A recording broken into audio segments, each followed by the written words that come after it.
So hello guys, welcome back to my channel agri Shiva. So आज की इस video के अंदर हम लोग पढ़ने वाले हैं एरर्स के बारे में। लास्ट वीडियो में हमने फॉल्ट्स के बारे में पढ़ लिया था। अब बात करते हैं एरर्स की इन फॉल्ट टॉलरेंट कंप्यूटिंग। ओके, तो सबसे पहली चीज़ आती है कि एरर क्या होता है। तो एरर बेसिकली सिस्टम की एक इनकरेक्ट इंटरनल स्टेट होती है जो कि हमारे फॉल्ट की वजह से क्रिएट होती है। अगर डेफिनेशन की बात करें तो वो कहती है एरर सिस्टम के इंटरनल स्टेट में गलती होती है जो फॉल्ट के एक्टिव होने की वजह से आती है। ओके, आई होप सो ये क्लियर हो गया होगा आपको। सो अगर इन टर्म्स ऑफ इक्वेशन बात की जाए तो एरर इक्वल्स टू क्या होता है, इफेक्ट ऑफ फॉल्ट, यानी कि फॉल्ट का जो भी इफेक्ट आया सिस्टम के ऊपर वो हमारा एरर होता है। बट यूज़र को दिखे या ना दिखे उससे फ़र्क नहीं पड़ता। ठीक है, अगर यूज़र को दिख रहा है तो डायरेक्टली यूज़र को दिखेगा भाई ये एरर है। अगर नहीं दिख रहा है तो बैकएंड में पता लगेगा कि हाँ ये एरर है। जो भी फॉल्ट की वजह से इफेक्टिव होता है सिस्टम के ऊपर वो एरर होता है हमारा। ठीक है, सिंपल बात। अब अगर वन लाइनर की बात करें, एक सिंगल लाइन में अगर आपने ये चीज़ डिफाइन करनी है तो आप कैसे कर सकते हैं। An error is a part of the system state. क्या मतलब है कि एरर सिस्टम स्टेट का एक पार्ट है जो कि फेलियर की तरफ ले जाता है सिस्टम को। ठीक है, अब अगर पोजीशन की बात करें हमारे एरर की फ्लो के अंदर, जो कि हमारा फॉल्ट एरर एंड फेलियर का जो भी फ्लो होता है उसके अंदर एरर की क्या पोजीशन है, तो फॉल्ट और फेलियर के बीच में आता है एरर। तो फॉल्ट हमारा कॉज होता है, एरर क्या होता है, इनकरेक्ट इंटरनल स्टेट, फेलियर क्या होता है, इनकरेक्ट सर्विस और आउटपुट। यानी कि हमारा जो भी इनकरेक्ट आउटपुट आएगा वो हमारा फेलियर है बिकॉज ऑफ एरर।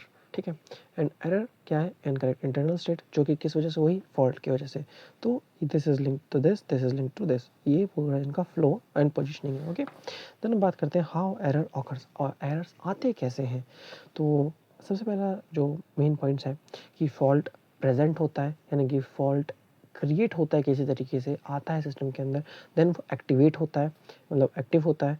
देन उसके बाद सिस्टम में error generate sorry I mean system state corrupt हो जाती है, यानी सिस्टम की जो भी स्टेट्स हैं वो करप्ट हो जाती हैं, जिसकी वजह से एरर जनरेट होता है।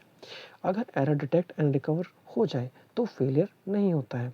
क्या मतलब है कि अगर आप एरर को पहले ही डिटेक्ट और रिकवर कर दें सिस्टम को एरर से, तो क्या होगा, फेलियर होगा ही नहीं कभी भी, है ना।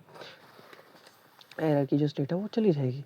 अगर कुछ real life clear and relatable examples की बात करें तो फॉर एग्जांपल सॉफ्टवेयर एग्जांपल की हम बात करें तो अगर इसके अंदर फॉल्ट आता है, मान के लिए wrong loop condition, and error इसमें शो करता है वेरिएबल की वैल्यू गलत हो गई, यानी कि वेरिएबल की आपने कोई वैल्यू दी, मान के चलिए एक्स, और वो दे रहा है वाई आउटपुट में, ठीक है, या कुछ और वैल्यू दे रहा है, तो वो वैल्यू गलत हो गई, तो फिर क्या होगा, प्रोग्राम रॉन्ग रिजल्ट प्रिंट करेगा।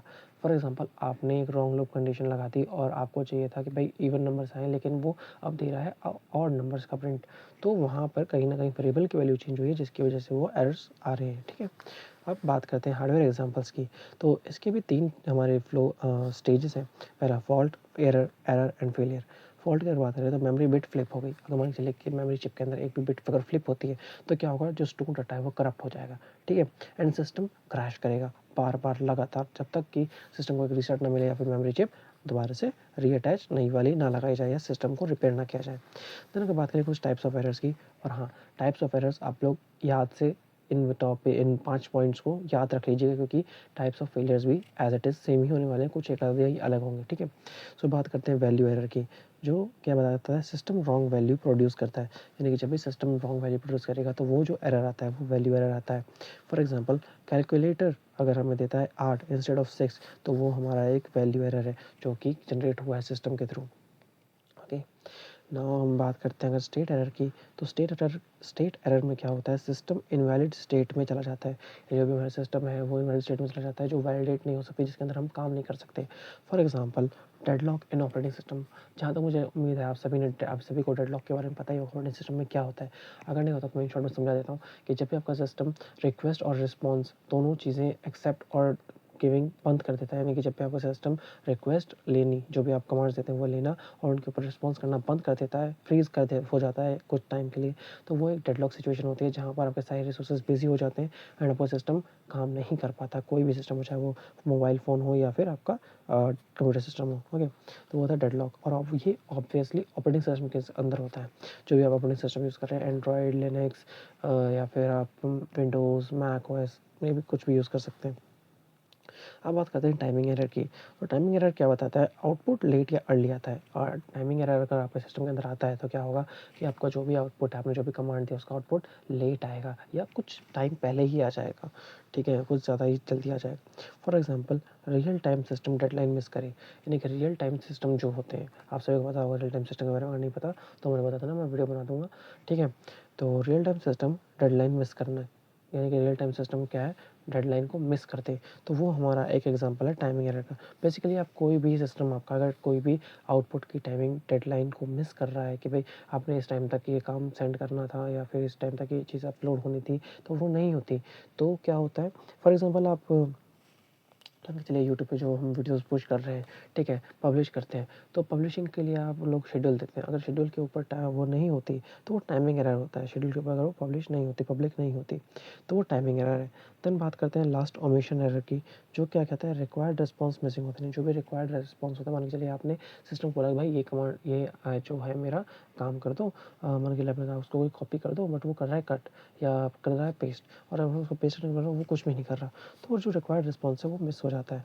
जैसे सर्वर रिस्पॉन्स नहीं भेजता, कई बार जैसे आपने कोई रिक्वेस्ट सेंड करी अपने सिस्टम से एंड सर्वर की तरफ से कोई रिस्पॉन्स नहीं आता था, तो सर्वर नॉट फाउंड इस टाइप का कुछ एरर आ जाता है। तो होता क्या है कि वो ओमिशन एरर होता है कि ओमिट नहीं आ रहा है पीछे सर्वर की तरफ से। ओके, एंड या आज की वीडियो के लिए बस इतना ही। Thanks for watching guys. उम्मीद करता हूँ आपको एरर क्लियर हो गया होगा, फॉल्ट और कंप्यूटिंग के अंदर क्या होता है एरर। एंड नेक्स्ट वीडियो के अंदर हम एरर डिटेक्शन टेक्निक्स के बारे में बात करने वाले हैं कि एरर को किन तरीके से डिटेक्ट किया जा सकता है और कैसे आई गेस रिकवरी भी हम पढ़ ही लेंगे। एंड या इतना ही था आज के लिए। सो